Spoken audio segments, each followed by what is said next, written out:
नमस्कार भाई, कैसे हैं आप लोग। उम्मीद करते हैं सभी अच्छे होंगे और अपने घर पर बेहतरीन ढंग से रह रहे होंगे। आज आपके लिए हम एक बेहतरीन क्या लाए हैं, एक बेहतरीन प्रीवियस ईयर से 20 लाए हैं, जो कि एसएससी सीजीएल टीयर 1 से पूछा गया क्वेश्चंस हैं। लेकिन ये upcoming upcoming SSC railway banking, SSC railway, BPSC, BSSC, Bihar police, SSC GD and other इस एग्जाम में भी ये क्वेश्चन पूछे जा सकते हैं। यानी कि ये क्वेश्चन सभी चीज के लिए महत्वपूर्ण है। चलिए, ये बेहतरीन एक्सप्लेनेशन और बेहतरीन एनालिसिस के साथ ये वीडियो आती है, तो इसलिए वीडियो पूरा देखिएगा। कौन कहता है आसमान में सुराख नहीं आ सकता, एक पत्थर तो तबीयत से उछालो। भाई ये हम लगातार डाल रहे हैं, तो इसको हम चेंज कर देंगे अगले बार से, ठीक है। तो क्वेश्चन नंबर 1 पे चलते हैं। क्वेश्चन नंबर 1,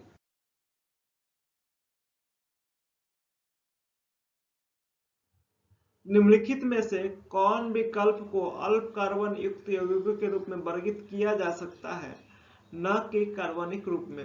ऑप्शन 1 है मीथेन, ऑप्शन 2 है न्यूक्लिक एसिड, ऑप्शन 3 है साइनाइड, ऑप्शन 4 है प्रोपेन। तो मेरे भाई इसका सही उत्तर क्या है, जल्दी से बताइए आप।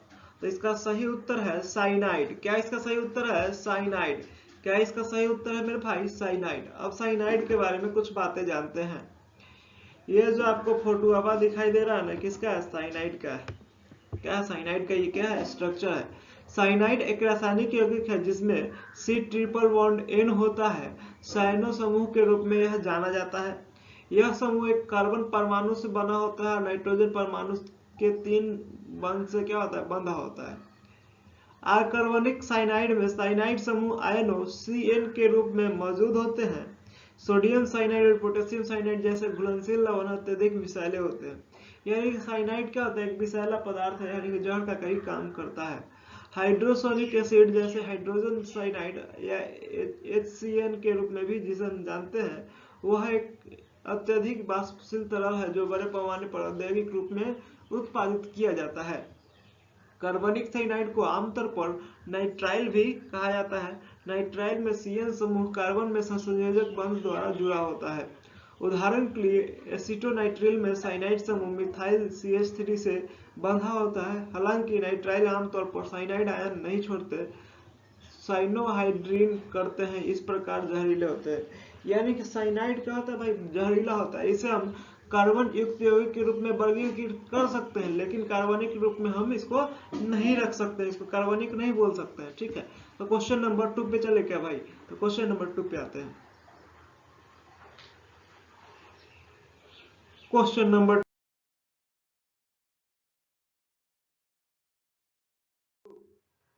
भारत के राष्ट्रपति और उपराष्ट्रपति की मृत्यु की स्थिति में भारत के रूप में कौन कार्य करेगा? भारत के राष्ट्रपति के रूप में कौन कार्य करेगा, ठीक है। यानी कि भारत का प्रमुख कौन बन जाएगा, ठीक है भाई। इसका क्वेश्चन का आंसर देखते हैं। ऑप्शन नंबर 1 है संसद द्वारा चयनित उम्मीदवार, ऑप्शन 2 है भारत के प्रधानमंत्री, ऑप्शन 3 है भारत के मुख्य न्यायाधीश, ऑप्शन 4 है भारत के अटॉर्नी जनरल। तो मेरे भाई, भारत के राष्ट्रपति और उपराष्ट्रपति की मृत्यु की स्थिति में भारत में कौन कार्य करेगा? तो मेरे भाई देखते हैं क्या होता है इसका उत्तर। तो मेरे भाई इसका सही उत्तर हो जाएगा भारत का मुख्य न्यायाधीश। क्या हो जाएगा? CJI, यानी कि चीफ जस्टिस ऑफ इंडिया। यानी कि राष्ट्रपति या उपराष्ट्रपति की मृत्यु की स्थिति में भारत में वह राष्ट्रपति के रूप में कार्य करते हैं, ठीक है। ये जो आपको फोटो दिखाई दे रहा है, हमारे वर्तमान राष्ट्रपति हैं रामनाथ कोविंद जी। ये जो दिखाई दे रहा है, ये है हमारे वर्तमान मुख्य न्यायाधीश NV रमन्ना जी। और ये जो फोटो आपको दिखाई दे रहे हैं, ये है हरिलाल कनिया जी, जो कि प्रथम मुख्य न्यायाधीश रहे। हरिलाल कनिया क्या रहे? प्रथम मुख्य न्यायाधीश रहे। आज तक मुख्य न्यायाधीश 48 हुए हैं, जिसमें कि वर्तमान में मुख्य न्यायाधीश है नाथुलापति वेंकटरमन, ठीक है। मुख्य न्यायाधीश की शपथ कौन दिलाते हैं? तो राष्ट्रपति दिलाते हैं। वर्तमान में भारत में कितने मुख्य न्यायाधीश हैं, कितने मुख्य न्यायाधीश समेत न्यायाधीश हैं? आपका सही उत्तर क्या होगा? 34, ठीक है। भारत का उच्चतम न्यायालय नागरिकों का मूल अधिकारों का संरक्षण है। अनुच्छेद 32 के तहत संरक्षक है। अनुच्छेद 32 के तहत उच्चतम न्यायालय 5 प्रकार की रिट जारी कर सकता है: बंदी, प्रत्यक्षीकरण, परमादेश, प्रतिषेध, अधिकार परीक्षा और उत्प्रेषण। अब आपसे कोई क्वेश्चन पूछता है कि बंदी प्रति अधिकार परीक्षा कौन जारी करता है, तो आपका सही उत्तर क्या हो जाएगा, उच्चतम न्यायालय। किस अनुच्छेद के तहत जारी करता है, अनुच्छेद 32 के तहत। ठीक है, तो क्वेश्चन को हम क्या करें, आगे बढ़ाए क्या भाई, क्वेश्चन नंबर किस पे चलते हैं, 3 पे चलते हैं। क्वेश्चन 3,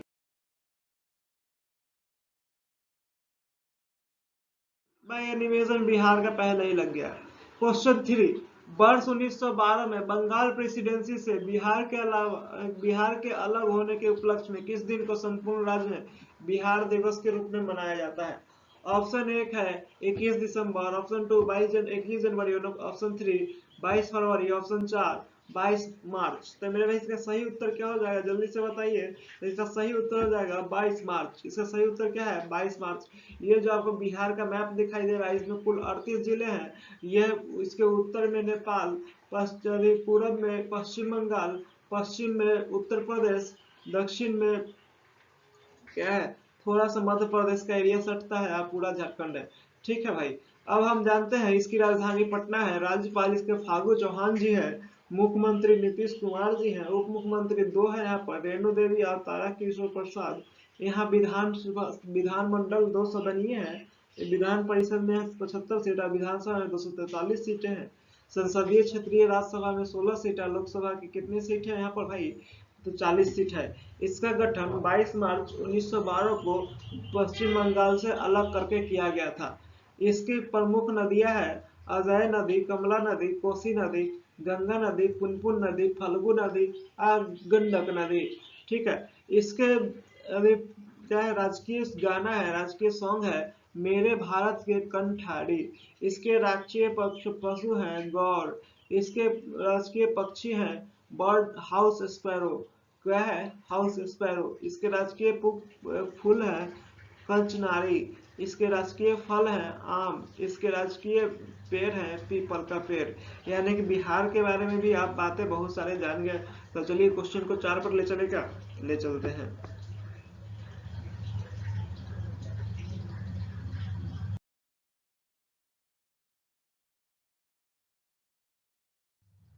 भगवान राम पर केंद्रित भक्ति आंदोलन के अग्रदूत कौन थे। भगवान राम पर केंद्रित भक्ति आंदोलन के अग्रदूत कौन थे। ऑप्शन है आपके पास नामदेव, ऑप्शन 2 है रामदेव, ऑप्शन 3 है रामानंद, ऑप्शन 4 है जयदेव। भगवान राम पर केंद्रित भक्ति आंदोलन के अग्रदूत कौन थे, तो इसका सही उत्तर क्या हो जाएगा मेरे भाई, रामानंद। कौन थे, रामानंद जी थे। अब हम रामानंद जी के बारे में बहुत सारी बातें भी जानेंगे। देखिए ये जो फोटो आपको दिखाई दे रहा है ना, किनका फोटो है, रामानंद जी का फोटो है जी। किनका फोटो है, रामानंद जी का फोटो है। ठीक है, आपका उम्मीद करता है कि बहुत मजा आ रहा होगा पढ़ने में आज। स्वामी रामानंद 14वीं शताब्दी के वैष्णव भक्ति कवि संत थे, जो उत्तर भारत के गंगा बेसिन में रहते थे। हिंदू परंपरा में उन्हें वैरागी संप्रदाय के संस्थापक के रूप में पहचाना जाता है, जो आधुनिक समय में सबसे बड़ा मठवासी हिंदू त्यागी समुदाय है। उन्हें रामानंदी संप्रदाय के अनुयायियों द्वारा भगवान राम का अवतार माना जाता है। यानी कि भगवान राम पर केंद्रित भक्ति आंदोलन के अग्रदूत रामानंद जी। रामानंद जी के बारे में आप बहुत सारी बातें जान गए। चलिए क्वेश्चन को आगे बढ़ाए क्या भाई, तो आपको हाउस द जोश ब्रो बोलते रहना क्लास में, हाउस द जोश तो बोलना हाई सर। चलिए क्वेश्चन नंबर 5 पे चलते हैं। धातु ऑक्साइड स्वरूप कैसा होता है।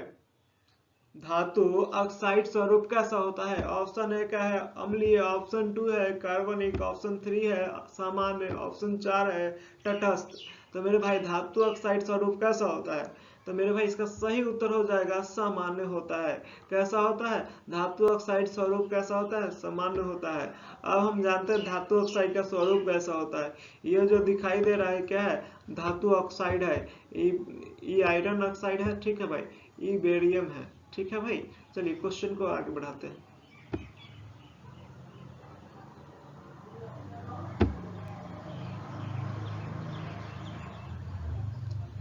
चलिए क्वेश्चन नंबर 6, जात और सवार निम्नलिखित में से किस प्रशासनिक प्रणाली से संबंधित है? ऑप्शन 1 है जमींदारी प्रणाली, ऑप्शन 2 है इक्तदारी प्रणाली, ऑप्शन 3 है मनसबदारी प्रणाली, ऑप्शन 4 है जोत प्रणाली। तो मेरे भाई इसका सही उत्तर जल्दी से बताइए कौन सा हो जाएगा? सूरज, सोमू, बाकी जो भी लोग देख रहे हैं सब इसका आंसर जल्दी से बताओ भाई। मनसबदारी प्रणाली क्या है? जात और सवार निम्नलिखित में से किस प्रशासनिक प्रणाली से संबंधित है? इसका सही उत्तर हो जाएगा मनसबदारी प्रणाली। इसका सही उत्तर क्या है? मनसबदारी प्रणाली। अब हम जानते हैं मनसबदारी प्रणाली होता क्या है। मनसबदारी प्रणाली जिसे अकबर ने आरंभ किया था, इसका मूलतः अर्थ होता है पद या रैंक। ठीक है, इसमें शासकीय अधिकारियों तथा सेनापति का पद निर्धारित किया गया था और उनको वेतन के रूप में कुछ अनाज या कुछ मुद्रा उद्रा दिया जाता था। सभी सैन्य आसन अधिकारी का मनसब निश्चित की जाती थी, उसे हम क्या कहते हैं? मनसबदारी प्रणाली कहते हैं। सबका वेतन और भत्ते निर्धारित होते थे। मनसबदार उस व्यक्ति को कहते थे जिसकी मनसब निर्धारित की गई होती थी। सिद्धांत रूप में समस्त मनसबदारों की नियुक्ति बादशाह द्वारा होती थी। प्रायः मुगल सैनिक भर्ती जाति अथवा वंश के आधार पर ही की जाती थी। योग्यता के लिए वहां कोई विशेष स्थान नहीं था। मुगल सैनिक किस आधार पर किया जाता था? उसका नियुक्ति जात एवं उसके वंश के आधार पर किया जाता था। उच्च वंशीय न होने पर व्यक्ति को राजकीय सेवा में प्रवेश के अवसर सीमित थे। यानी कि अगर वह उच्च वंश का नहीं होता तो उसका प्रवेश जल्दी से नहीं दिया जाता। ठीक है, मुगल साम्राज्य में मनसब से तात्पर्य उस पद स्थिति से था जो बादशाह अपने पदाधिकारियों को प्रदान करता था। मनसब दो प्रकार के होते थे, जात और सवार। मनसब कितने प्रकार के होते थे? जात और सवार। तो जात और सवार निम्नलिखित में से किस प्रशासनिक प्रणाली से संबंधित है? तो मनसबदारी प्रणाली से संबंधित है। आप मनसबदारी प्रणाली के बारे में पूरा डिटेल्स जान चुके हैं। चलिए क्वेश्चन नंबर 7 पर चलते हैं। भाई आओ तो जोश ब्रो।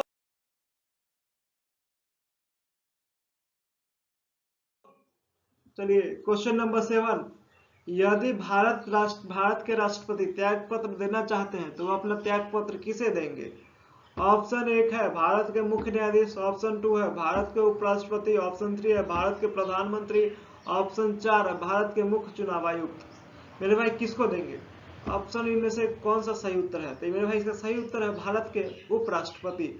अगर राष्ट्रपति अपना त्यागपत्र देना चाहते हैं तो भारत के उपराष्ट्रपति को वो अपना त्यागपत्र देंगे। आइए हम उपराष्ट्रपति के पद के बारे में कुछ बातें जानते हैं। भारत में वर्तमान में कोई उपराष्ट्रपति जी नहीं है। ठीक है, यह पद उपराष्ट्रपति पद अनुच्छेद 67 के अनुसार कार्य 5 वर्ष का होता है। यानी कि उपराष्ट्रपति पद का कार्यकाल कितना होता है? 5 वर्ष का होता है। इससे पहले वह किसी भी समय अपना त्यागपत्र राष्ट्रपति जी को दे सकते हैं। ये उपराष्ट्रपति के बारे में हम डिटेल जान रहे हैं। उपराष्ट्रपति राज्यसभा के कुल सदस्यों के बहुमत द्वारा संकल्प पारित कर हटाया जा सकता है। इसमें लोकसभा की सहमति आवश्यक है। उपराष्ट्रपति का चुनाव भी क्या होता है? राज्यसभा के द्वारा ही किया जाता है। ठीक है, उपराष्ट्रपति राज्यसभा का पदेन सभापति होता है जिसका वर्णन अनुच्छेद 64 एवं 79 में किया गया है। उपराष्ट्रपति राज्यसभा का सदस्य नहीं होता, इसलिए वह किसी भी विषय पर मत देने का अधिकार नहीं रखता। लेकिन अगर बराबर वोट हो जाए किसी भी विषय पर तो वह अपनी निर्णायक भूमिका अदा कर सकता है। जब राष्ट्रपति उसके त्याग पत्र, निष्कासन, मृत्यु तथा अन्य कारणों से राष्ट्रपति पद, त्याग पत्र, निष्कासन, मृत्यु तथा अन्य कारणों से खाली हो जाता है तो उपराष्ट्रपति क्या करते हैं? राष्ट्रपति का कार्यकाल संभालते हैं। राष्ट्र कम से कम 6 महीना से अधिक नहीं संभाल सकते, 6 महीने तक संभालेंगे। उपराष्ट्रपति के चुनाव से संबंधित विवादों का अंतिम निपटारा सर्वोच्च न्यायालय द्वारा होता है। यदि राष्ट्रपति अपना त्याग पत्र देना चाहे तो अपना त्याग पत्र भारत के उपराष्ट्रपति को ही देंगे। चलिए क्वेश्चन नंबर 8 पे चलते हैं। यह आपको बहुत ही डिटेल और बहुत ही बेहतरीन ढंग से समझ में आया होगा। भारत के उपराष्ट्रपति के बारे में भी आप कुछ बातें जान गए होंगे जो कि परीक्षा से महत्वपूर्ण है।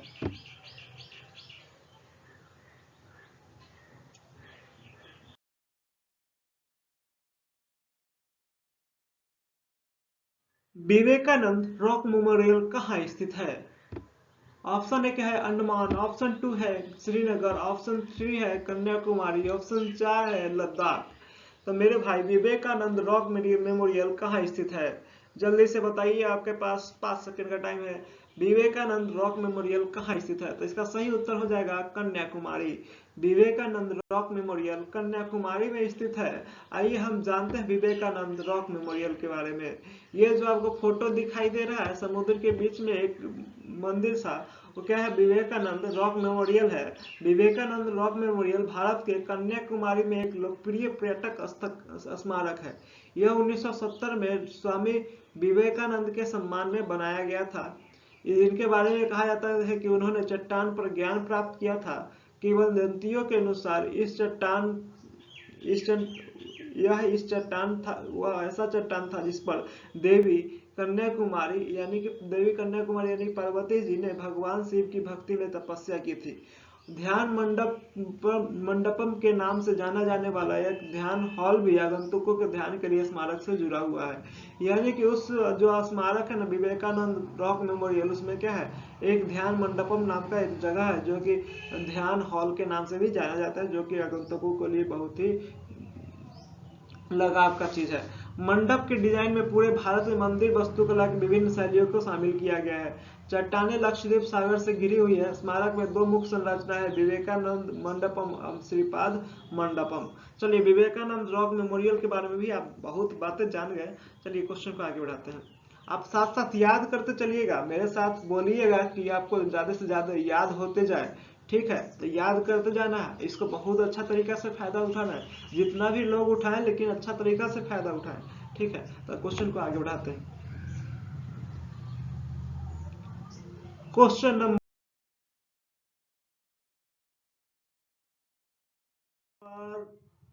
9, सुनामी किसके कारण होता है? सुनामी किसके कारण होता है? तो मेरे भाई बताइए जल्दी से, सुनामी किसके कारण होता है? ऑप्शन 1 है आपके पास पानी के नीचे ज्वालामुखी गतिविधि। ऑप्शन 2 है, ऑप्शन 2 क्या है भाई आजाद, निम्न वायुमंडलीय दबाव। ऑप्शन 3 है भूमिगत चट्टानों का अचानक टूटना। ऑप्शन 4 है तेज हवाओं द्वारा पानी के तट पर फेंकना। तो मेरे भाई इसका सही उत्तर क्या हो जाएगा? जल्दी से बताइए। तो इसका सही उत्तर हो जाएगा पानी के नीचे ज्वालामुखी गतिविधि। आइए हम इसका सही उत्तर है पानी के नीचे ज्वालामुखी गतिविधि। आइए हम जानते हैं सुनामी के बारे में बहुत सारी बातें। ये जो सुनामी, बड़ी बड़ी लहरें आपको दिखाई दे रही है जो बिल्डिंग को तबाह कर रही है, ऐसी स्थिति, ऐसा मंजर कब आता है? जब सुनामी आता है। ठीक है, सुनामी जब समुद्र के नीचे या कोई बहुत बड़ी झील के नीचे भूकंप, ज्वालामुखी विस्फोट तथा पानी के अंदर अनेक अलग टाइप का विस्फोट, जैसे भूस्खलन, हिमनद, उल्का प्रभाव, अन्य गड़बड़ियां होती है, तभी क्या होती है? सुनामी की स्थिति उत्पन्न होती है। यानी कि भूस्खलन, हिमनद, उल्का प्रभाव, ज्वालामुखी विस्फोट, भूकंप, ये सब क्या कर सकता है? सुनामी को उत्पन्न कर सकता है। लेकिन कभी कभी ज्वार भाटा अगर बहुत तीव्र हो जाए, यानी कि सूर्य और जो चंद्रमा और सूर्य के गुरुत्वाकर्षण खिंचाव से उत्पन्न होता है, जो ज्वार किससे उत्पन्न होता है? चंद्रमा और सूर्य के गुरुत्वाकर्षण खिंचाव से उत्पन्न होता है। अगर वह बहुत अधिक हो जाए, उसका पानी का विस्थापन अधिक हो जाए, तब भी क्या हो सकता है? सुनामी की क्या हो सकती है भाई? सुनामी आ सकता है। ठीक है, अगर बहुत अधिक हो जाए तो। ठीक है भाई, ऐसे डेली आते रहता है ज्वार भाटा। चलिए क्वेश्चन नंबर 10, भारत के मुगल सम्राट कौन था? भारत का प्रथम मुगल सम्राट कौन था? ऑप्शन 1 है शाहजहां, ऑप्शन 2 है हुमायूं, ऑप्शन 3 है अकबर, ऑप्शन 4 है बाबर। तो मेरे भाई इसका सही उत्तर है, बताइए जल्दी से। तो इसका सही उत्तर हो जाएगा, बताइए। तो इसका सही उत्तर हो जाएगा बाबर। इसका सही उत्तर क्या हो जाएगा? बाबर। आइए हम बाबर के बारे में बहुत सारी बातें जानेंगे। चलिए, इतनी बातें जानेंगे कि आपको कहीं एग्जाम में दिक्कत ही नहीं हो बाबर के बारे में। ठीक है, जितना क्लास में पढ़ाया गया होगा जीएस के क्लास में, उतना तो हम इस वीडियो में हम लोग जान जाते हैं। चलिए, बाबर का पूरा नाम जहीरुद्दीन मोहम्मद बाबर था, जिसका जन्म 14 फरवरी 1483 को फरगना के एक छोटे राज्य में हुआ। बाबर एक लड़का था जिसका जन्म, बाबर एक राजा था जिसका जन्म क्या हुआ?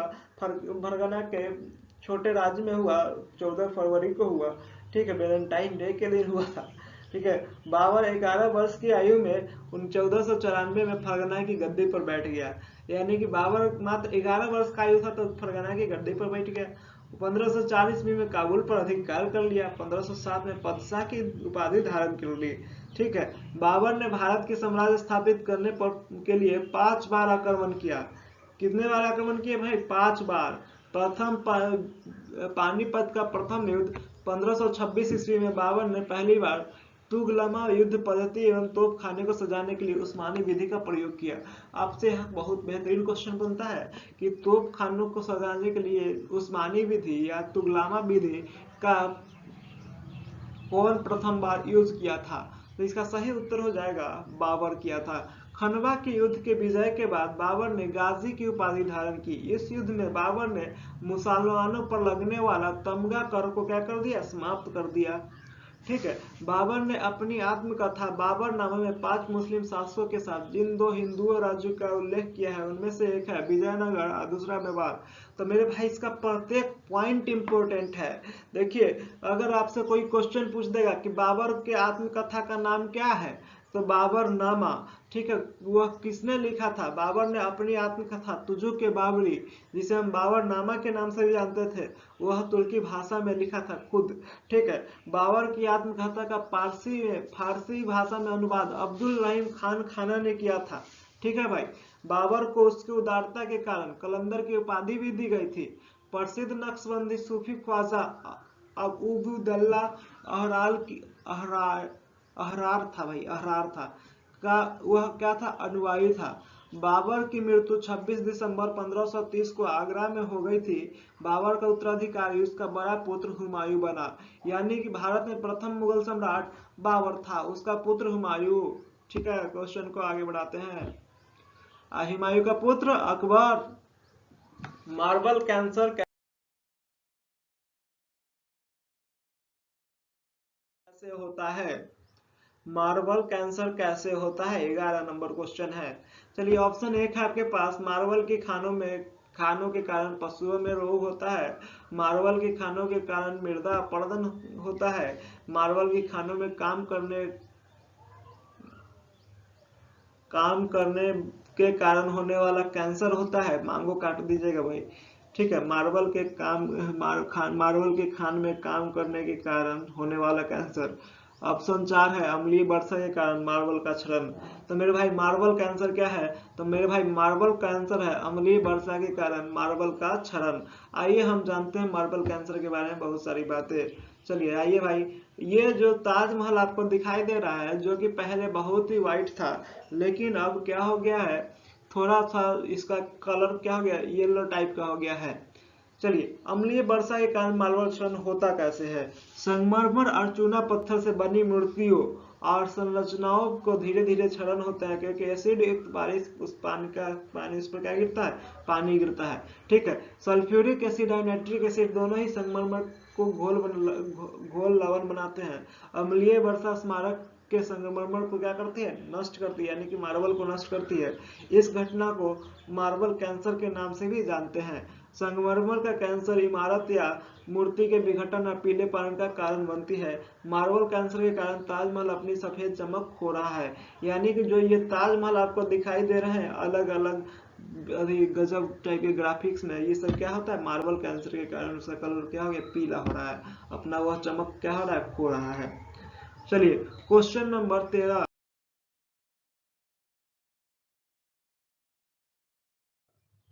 निम्नलिखित में से कौन सी गैस रक्त में ऑक्सीजन ले जाने की क्षमता को कम करती है? तो मेरे भाई ऑप्शन 1 है नाइट्रिक ऑक्साइड, ऑप्शन 2 है कार्बन डाइऑक्साइड, ऑप्शन 3 है कार्बन मोनोऑक्साइड, ऑप्शन 4 है नाइट्रस ऑक्साइड। निम्नलिखित में से कौन सी गैस रक्त में ऑक्सीजन ले जाने की क्षमता को कम करती है? इसका सही उत्तर हो जाएगा कार्बन मोनोऑक्साइड। ये आप जानते हैं कार्बन मोनोऑक्साइड के बारे में? ये जो फोटो आप देख रहे हैं किसका है? कार्बन मोनोऑक्साइड का स्ट्रक्चर है। ठीक है, ये कार्बन है, ये क्या है? ऑक्सीजन है।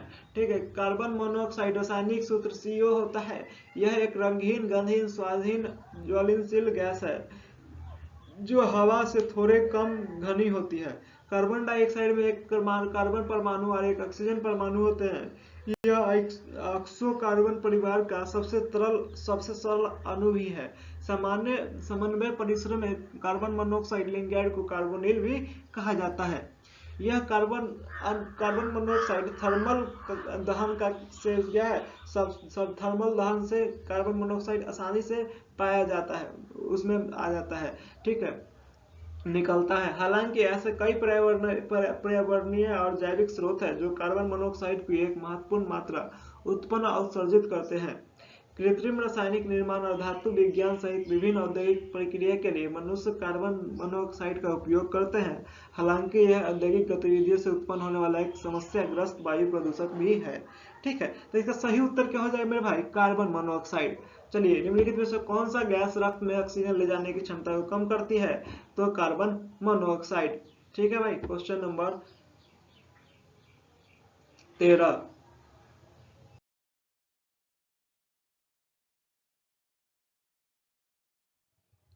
क्वेश्चन नंबर 13, जनगणना 2000, क्वेश्चन नंबर 14 होना चाहिए भाई। जनगणना 2011 के अनुसार भारत का कौन सा शहर सबसे कम आबादी वाला है, 13 ही है भाई, उससे वो 12 था।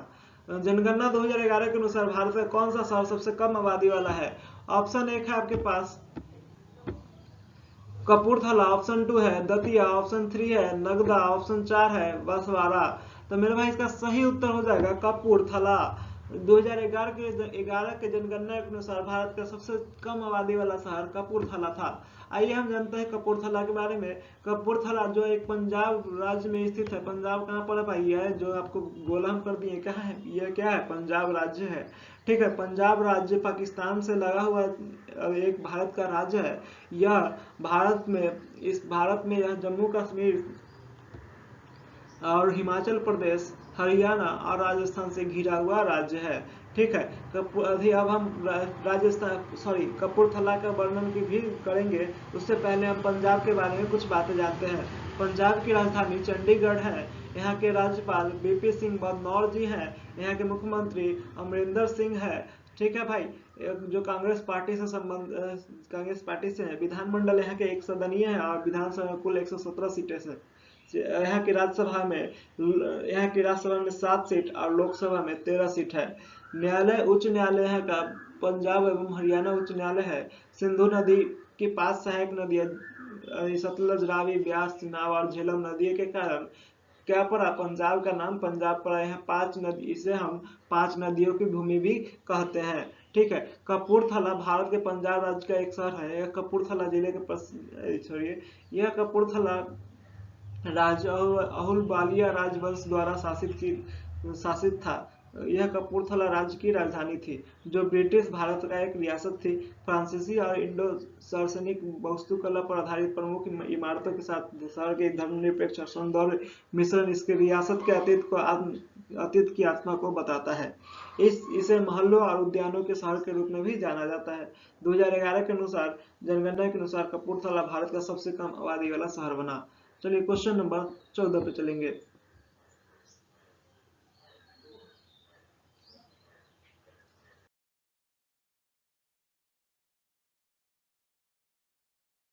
पक्षियों द्वारा परागन की प्रक्रिया को क्या कहा जाता है। ऑप्शन 1 है एनिमोफिली, ऑप्शन 2 है एंटोमोफिली, ऑप्शन 3 है ऑटोगामी, ऑप्शन 4 है ऑर्थिनोफिली। तो इसका सही उत्तर हो जाएगा मेरे भाई ऑर्थिनोफिली। क्या हो जाएगा इसका सही उत्तर, ऑर्निथोफिली। इसके बारे में जानते हैं। ऑर्निथोफिली या पक्षी परागन पक्षियों द्वारा फूलों के पौधे का क्या है, परागन है। यह कभी कभी, लेकिन हमेशा नहीं, कभी कभी का मतलब क्या होता है, हमेशा नहीं होता है, ठीक है। सह विकासवादी संघ कीट परागन से प्राप्त होता है और विशेष रूप से दुनिया के कुछ हिस्सों में, विशेष रूप से उष्णकटिबंधीय दक्षिण अफ्रीका तथा कुछ द्वीपीय श्रृंखलाओं में विकसित होते हैं। एसोसिएशन में परागन सिंड्रोम बनाने वाले कई विशिष्ट पौधे अनुकूलन शामिल होते हैं। पौधे में आमतौर पर रंगीन, अक्सर लाल, लंबे ट्यूबुलर संरचनाओं वाले फूल होते हैं, जिसमें पर्याप्त अमृत और पुंकेसर कलक की उन्मुखता होती है, जो परागकण के साथ संपर्क सुनिश्चित करता है। ऑर्थिनोफिली में शामिल पक्षी 10 जीव और लंबे बिलों के साथ विशेषज्ञ अमृत भक्षी होते हैं। यानी कि पक्षियों द्वारा परागन की प्रक्रिया को क्या कहा जाता है, ऑर्निथोफिली कहा जाता है। भाई ऑर्निथोफिली के बारे में आप बहुत बातें जान गए होंगे, ठीक है। क्वेश्चन नंबर 15 पे चलते हैं। तो ये आपकी क्लास सिर्फ रिवीजन क्लास नहीं है, सिर्फ प्रैक्टिस क्लास नहीं है मेरे भाई, ये आपकी क्लास जीएस की भी क्लास है।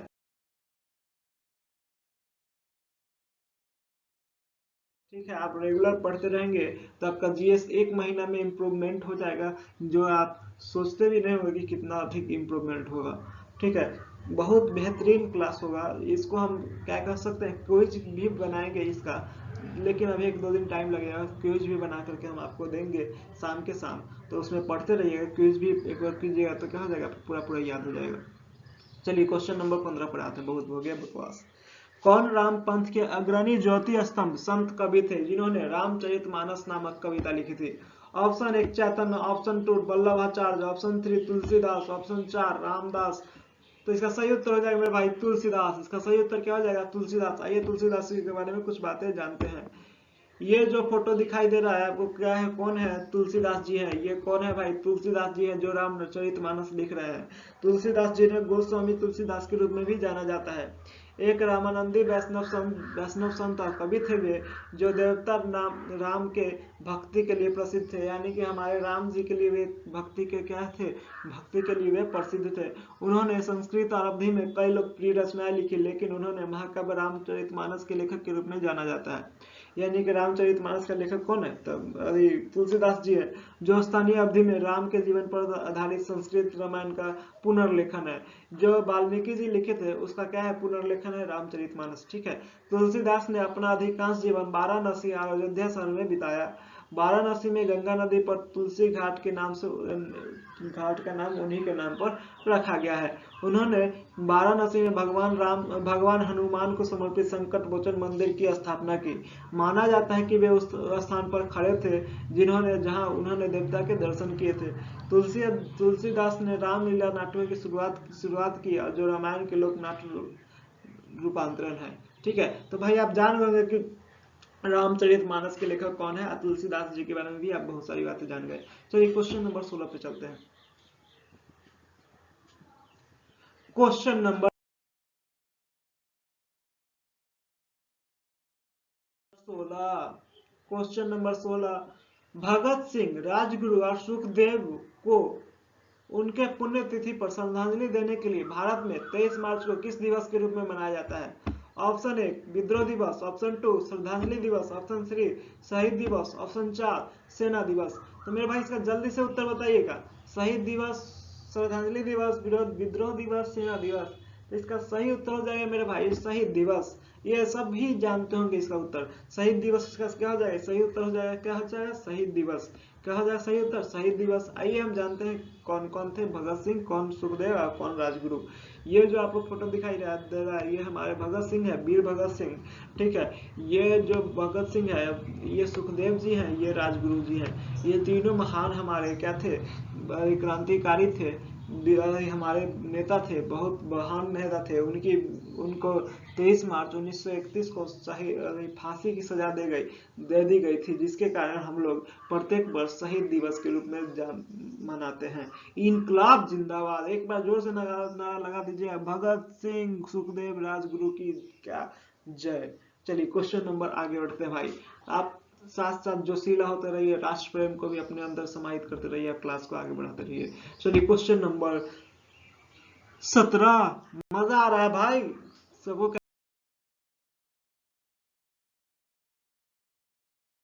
लग रहा है क्लास में? अगर अच्छा लग रहा है तो हैंड्स अप करें। भारत की सबसे लंबी नदी कौन सी है? भारत की सबसे लंबी नदी कौन सी है? ऑप्शन 1 है कावेरी, ऑप्शन 2 है गोदावरी, ऑप्शन 3 है कौन भाई, गंगा, ऑप्शन 4 है ब्रह्मपुत्र। तो इसका सही उत्तर क्या हो जाएगा मेरे भाई? तो इसका सही उत्तर हो जाएगा आपको क्या, गंगा। क्या हो जाएगा, गंगा। आइए हम गंगा नदी के बारे में कुछ बातें जानते हैं। ये जो आपको फोटो दिखाई दे रहा है, गंगा आरती ऋषिकेश का फोटो है। ठीक है, इसमें आपको आरती करते हुए बहुत सारे पंडित महाशय दिखाई दे रहे हैं। ठीक है, गंगा एक नदी है जो भारत और बांग्लादेश से होकर बहती है। इसका उद्गम स्थान गंगोत्री है। ठीक है, यह भारत के रुद्रदेव प्रयाग से निकलती है, जिसे उत्तराखंड में अलकनंदा के नाम से भी हम जानते हैं वहां पर। ठीक है, गंगा हिंदुओं के लिए सबसे पवित्र नदी है। ठीक है, हम लोग गंगा नदी को गंगा माँ बोलते हैं। ठीक है भाई, देश भारत बांग्लादेश यह भारत और बांग्लादेश दोनों में बहती है। बांग्लादेश में इसे हम पद्मा के रूप में भी जानते हैं। यह किन किन गंगा नदी के किनारे कौन कौन सा शहर बसा है इसके बारे में हम जानते हैं। शहर बसा हुआ है ऋषिकेश हरिद्वार उत्तराखंड में, ऋषिकेश हरिद्वार। उत्तर प्रदेश में गंगा नदी के किनारे शहर फतेहगढ़, कन्नौज, बिठूर, कानपुर, अलीगढ़, इलाहाबाद, मिर्जापुर, वाराणसी, गाजीपुर, फर्रुखाबाद। बिहार में है भागलपुर, पटना, कटिहार, मुंगेर, हाजीपुर। ठीक है, हाजीपुर भी क्या है, गंगा नदी के किनारे बसा है। पश्चिम बंगाल में है मुर्शिदाबाद, पलासी, नवद्वीप, शांतिपुर, कोलकाता, वारानगर, डायमंड हार्बर, हल्दिया, बजबज, हावड़ा, उलवेरिया, बैरकपुर। ये सब कहाँ है, गंगा नदी के किनारे स्थित क्या है, शहर है। तो आपसे कोई क्वेश्चन पूछ देगा कि कटिहार किस नदी के किनारे है, तो क्या हो जाएगा, गंगा नदी के किनारे है। चलिए क्वेश्चन नंबर किस पे चलते हैं, 18 पे। क्वेश्चन नंबर 18,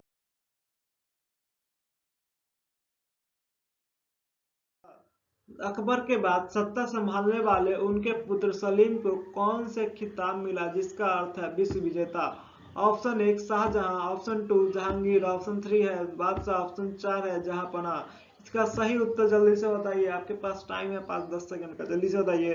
इसका सही उत्तर हो जाएगा मेरे भाई जहांगीर। इसका सही उत्तर क्या हो जाएगा, जहांगीर। क्या हो जाएगा इसका सही उत्तर, जहांगीर। आइए हम जहांगीर के बारे में यानी कि सलीम के बारे में कुछ बातें, महत्वपूर्ण तथ्यों को जानते हैं।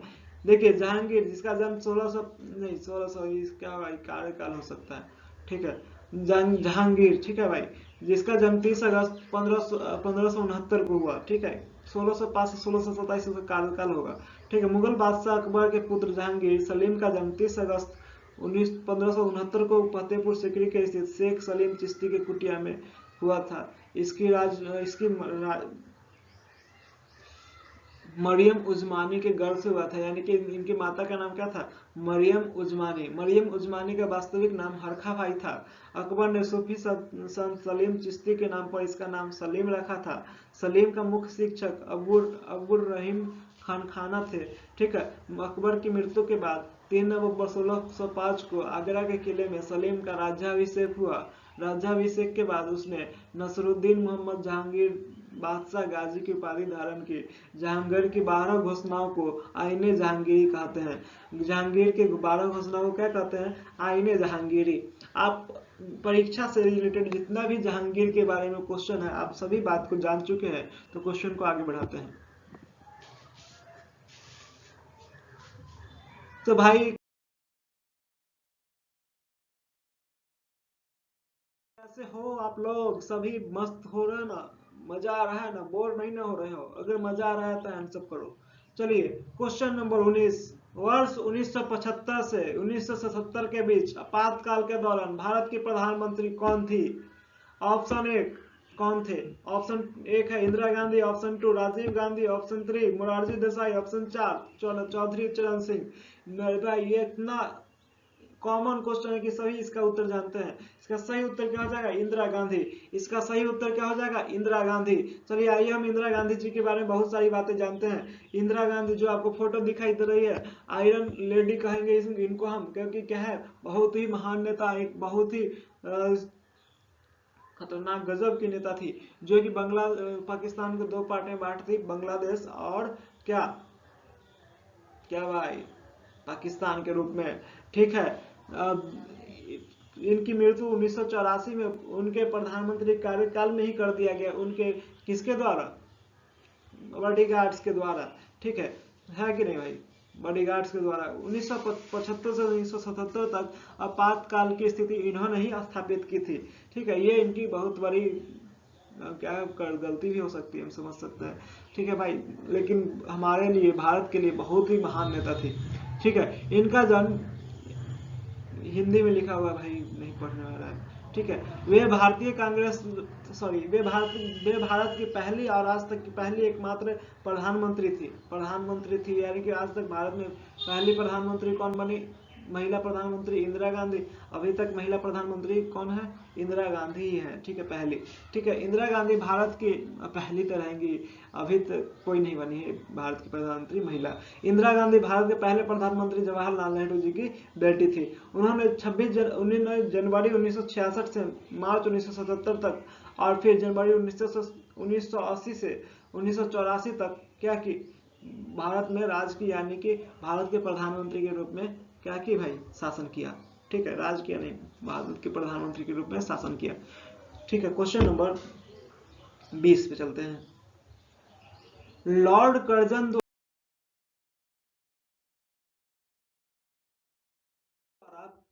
प्रकल्पित विक्टोरिया मेमोरियल भारत के किस शहर की चरमोत्कर्ष वास्तुकला का प्रतिनिधित्व करता है? Option 1 Delhi, option 2 Kolkata, option 3 Mumbai, option 4 Jaipur. इसका सही उत्तर क्या हो जाएगा? तो मेरे भाई इसका सही उत्तर है कोलकाता। इसका सही उत्तर क्या है मेरे भाई? कोलकाता। इसका सही उत्तर क्या है? कोलकाता। आइए हम जानते हैं कोलकाता विक्टोरिया मेमोरियल के बारे में। ये जो आपको बहुत सुंदर सी फोटो दिखाई दे रही है, क्या है? विक्टोरिया मेमोरियल है कोलकाता। हम बैठे बैठे विक्टोरिया मेमोरियल दिखा दिए, ठीक है कि नहीं? सही बात है कि नहीं भाई? दिखा दिए कि नहीं इतना बड़ा पिक्चर में? चलिए, विक्टोरिया मेमोरियल कोलकाता की एक बड़ी संगमरमर की इमारत है। यह भी संगमरमर का ही इमारत है, ताजमहल जैसा। जिसे देखिए वैसा ही गोल गुंबद थोड़ा बहुत बना हुआ है, वैसा ही थोड़ा सा आगे से डिजाइन है कि नहीं भाई? है कि नहीं? चलिए, जिसे 1906 और 1921 के बीच बनाया गया था। यह महारानी विक्टोरिया की स्मृति को समर्पित है और अब संस्कृति मंत्रालय के तत्वाधान में एक संग्रहालय है। स्मारक मैदान पर स्थित है, जो कोलकाता के प्रसिद्ध स्मारकों में से एक है। यह समुद्र में नहीं है, क्या है? कोलकाता में ही है, मैदान पर स्थित है। ठीक है, तो क्वेश्चन नंबर 21 पे चलते हैं। अब मैं विक्टोरिया मेमोरियल के बारे में अच्छी तरीके से जाने होंगे। देखिए, फोटो हम इसलिए लगाते हैं ना कि आपको अच्छी तरीके से कोई समझ में आए। ठीक है, फोटो लगाने में, सब कुछ करने में बाय टाइम बहुत लगता है, लेकिन क्या है, कोई फर्क नहीं पड़ता। आपको अच्छा तरीके से समझ में आना चाहिए, जिससे कि आपको अधिक से अधिक फायदा हो, हमें भी अधिक से अधिक फायदा हो, हमको भी अच्छा तरीके से समझ में आए। इसलिए रिसर्च करना क्या है, बहुत जरूरी है। चलिए, क्वेश्चन नंबर 21 पे आते हैं। पियरे क्यूरी ने हेनरी बेकरूल और अपने पत्नी मैरी क्यूरी के साथ क्या से संबंधित खोजों के लिए 1903 में भौतिकी में प्राप्त नोबेल पुरस्कार साझा किया था।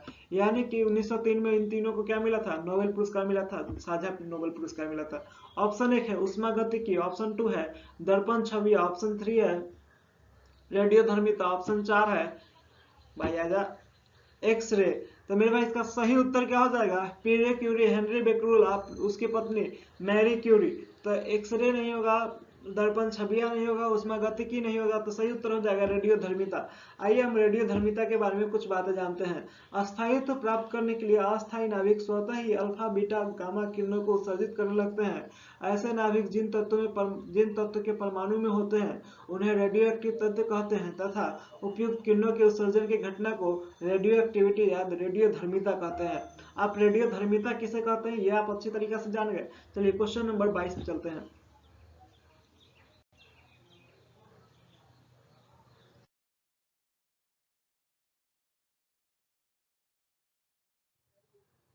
क्या होता है तब जब एक सरकारी कुल व्यय राजस्व से अधिक हो जाता है, जो उधार से धन को छोड़कर उत्पन्न करता है?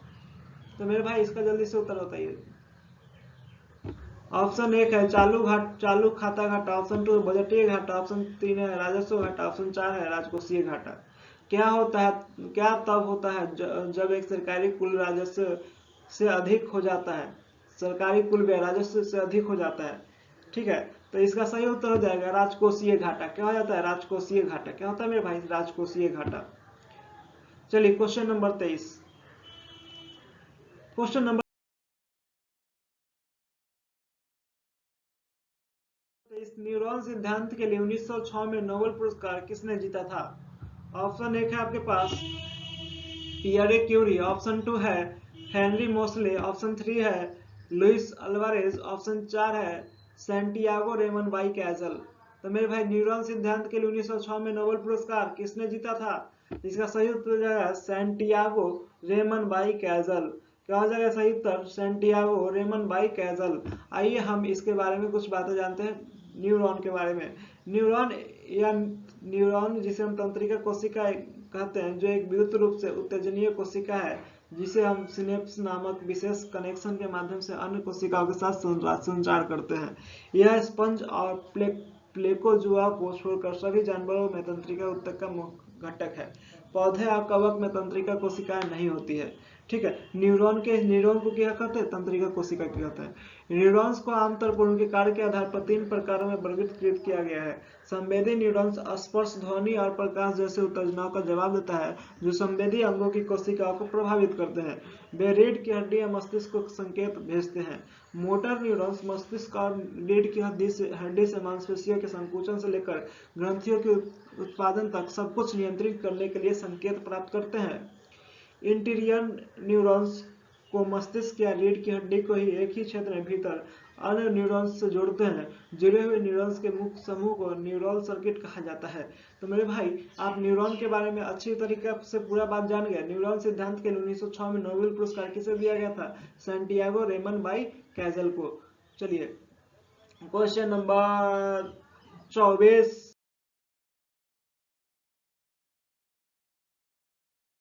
अब मात्र एक क्वेश्चन और है।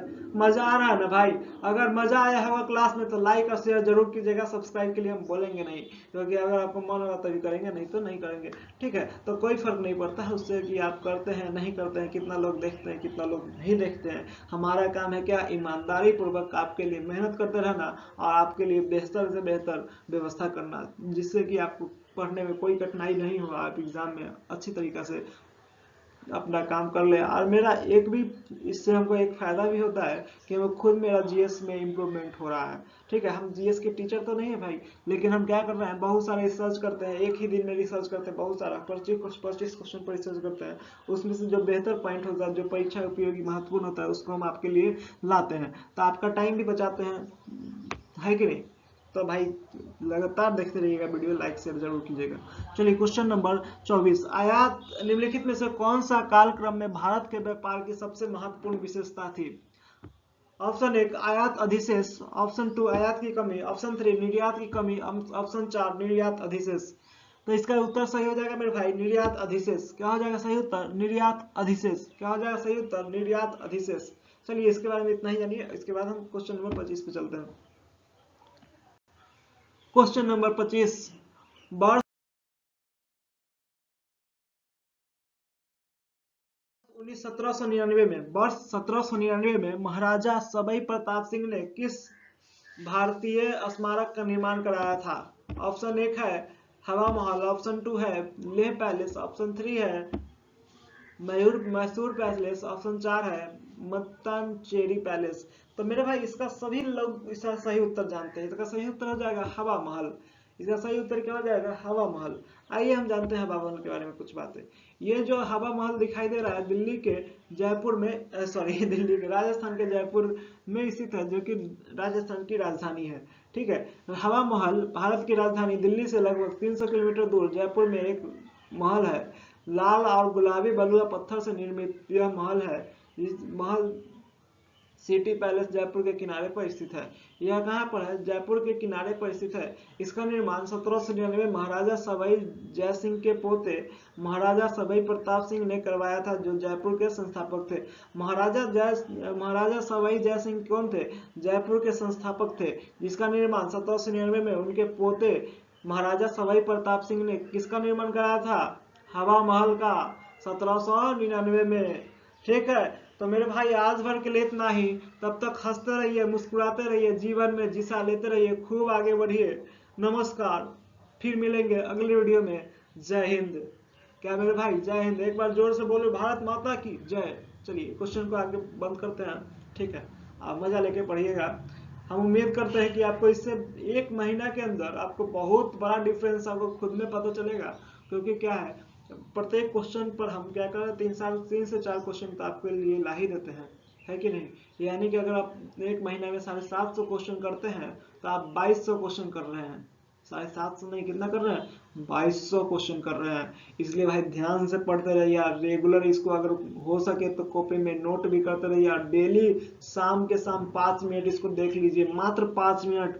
आपके लिए क्विज का भी व्यवस्था करा दिया जाएगा, तो टेंशन नहीं लेना। जीएस में अब तक जीएस का टेंशन क्या हो गया, अपना सारा का सारा दूर हो चुका है। आप खान सर से पढ़ रहे होंगे या किसी भी सर से पढ़ रहे होंगे, तो उनसे जीएस पढ़ते रहिए, क्योंकि उनसे बेहतर हम तो पढ़ा नहीं सकते, लेकिन हाँ अपना प्रयास पूरा ईमानदारी से करते हैं कि आपको बेहतर से बेहतर कंटेंट उपलब्ध कराया जाए, जिससे कि आपको बहुत अधिक से अधिक फायदा हो सके, आपकी सेल्फ स्टडी में मदद मिल सके।